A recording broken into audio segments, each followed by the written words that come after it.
All right, guys, we're back with another installment of the Project Management Guide. In this episode of this section of the Project Management Guide, we're going to focus on the Scrum methodology or the Scrum Framework.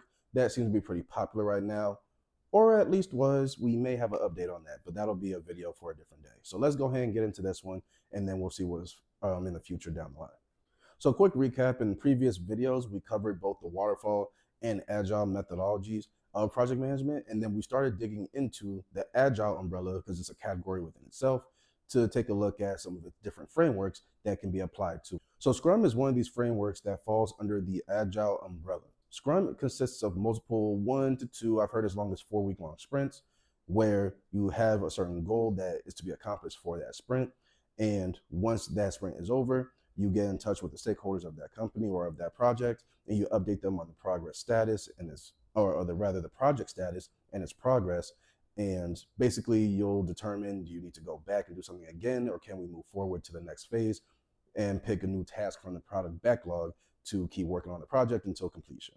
All of these activities are conducted under the watch of what's known as a Scrum Master, which is not the same as a project manager, but it is in the project management realm.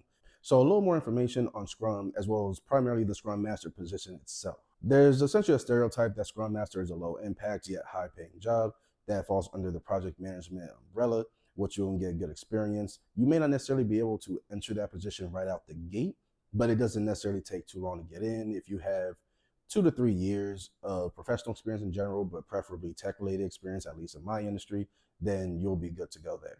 In fact, I've spoken with multiple people about it. One brother I had a conversation with, he said that Scrum Master is so low impact yet pays so well that people will stack 2 to 3 of those jobs in one go, and they can work remotely pretty much from anywhere. So they're always traveling.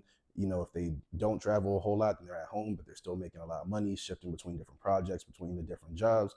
And, you know, it's pretty easy going. That's the overall rhetoric for this type of position.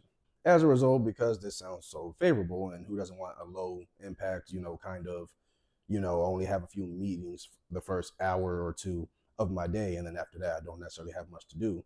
Yet I make 6 figs, well above 6 figs at that. Yeah, who doesn't want that? So as a result of that rhetoric, because it exploded on Instagram, it exploded on YouTube, exploded on TikTok, especially TikTok, a lot of day in the life videos and what that looks like, the competition and demand for that position have skyrocketed. But that also means that companies are becoming much more picky when it comes to bringing people in to take in these positions. So the next question would be, is Scrum going to stay in demand long? Now, initially for this video, I wrote that the demand for Scrum is not going to go anywhere, but between the time when I did the research and I wrote the script for this video and now that I'm recording it, there's been a good amount of posts and different kind of news releases that a few different companies, and it seems to be a spreading trend, an increasing trend, that companies are doing away with their entire agile teams. They're doing away with their entire Scrum teams or the Scrum position altogether.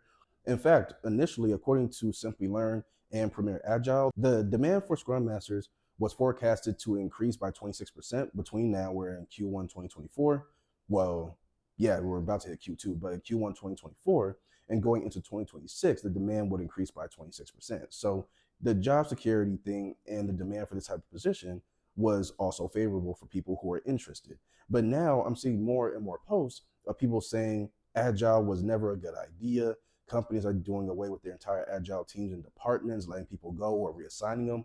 They're reassigning those projects from Agile or Scrum delegations to product engineering delegations instead, right? So maybe this is just a bit of a fluke. Maybe it's a small thing. Maybe it's just a handful of companies.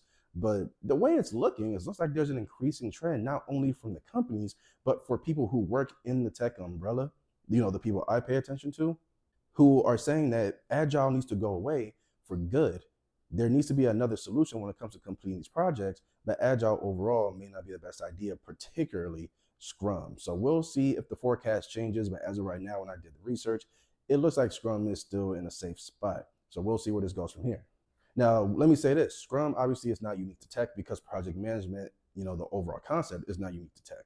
It's just I personally pay attention to tech, but naturally you can apply this to a few different realms, but primarily you're looking at IT and software development where this will be utilized. But yeah, guys, I'm gonna go ahead and leave the video there. Let's wait and see where Scrum goes in the future. Again, maybe the rhetoric that I'm seeing and the posts I'm seeing and the chat that I'm seeing, the chatter I'm seeing on forums and things, maybe it's a fluke, maybe it's a small thing, maybe people are airing their grievances, but this may not necessarily spell out the end of Scrum, especially when the title just blew up within the last few years and people are still looking to get into Scrum Master and getting Scrum related certifications to either get into Scrum Master positions or other project management related positions that are similar. So let's ultimately wait and see where this goes. But if you have any feedback for me, go ahead and throw me that in the comment section down below. If you have any questions, send them my way as well. I'll see you guys in the next one.